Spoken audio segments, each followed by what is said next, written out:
আলহামদুলিল্লাহ, প্রথম রোজার ইফতারি তৈরি করছি। তো সকাল সকাল উঠে দেখি যে বৃষ্টি হচ্ছে।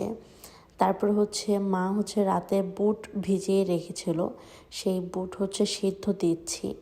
আমি একটা ব্যাটার গলিয়ে নিলাম আলুর চপ, পেঁয়াজু এসব ভাজার জন্য, যেহেতু প্রথম দিন, আর প্রথম দিন অনেক ভাজা পোড়া খাওয়া হয়। এইবার আসলে প্ল্যান করেছি যে ভাজা পোড়াটা অত একটা খাবো না, বাট দেখা যাক কী হয়। তো মা আবার সেহরির জন্য ইলিশ মাছ দিয়ে মিষ্টি কুমড় দিয়ে রান্না করেছে, আর চিকেন রান্না করেছিল।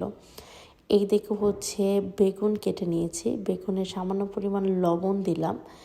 এরপরে একই ব্যাটার দিয়ে আলুর চপ, তারপর বেগুনি দুইটাই ভেজে নেব।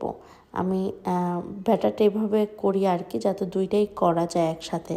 এখন পেঁয়াজও ভেজে নিব। আর পেঁয়াজগুলো কিন্তু একটু বড় বড় থাকলেই ভালো হয় আর কি খেতে।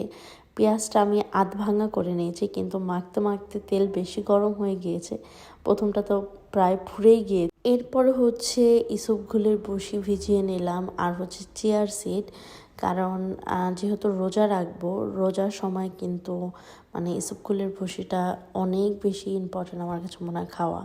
কারণ যেহেতু সারাদিন না খাওয়া হবে, দেখা যায় অনেকেরই কষা হয়ে যায়, তো এজন্য।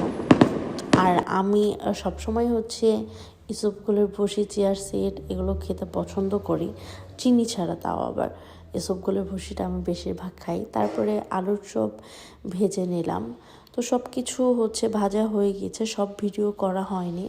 এখন প্লেটে সুন্দর করে সাজিয়ে নিচ্ছি, আর ফলও কেটে নিয়েছি। আলহামদুলিল্লাহ, প্রথম রোজাটা তো খুবই ভালো কেটেছে, এবং দোয়া করি আপনাদের রোজাও খুব ভালো কাটুক। সবাই ভালো থাকবেন, আমার জন্য দোয়া করবেন। আল্লাহ হাফেজ।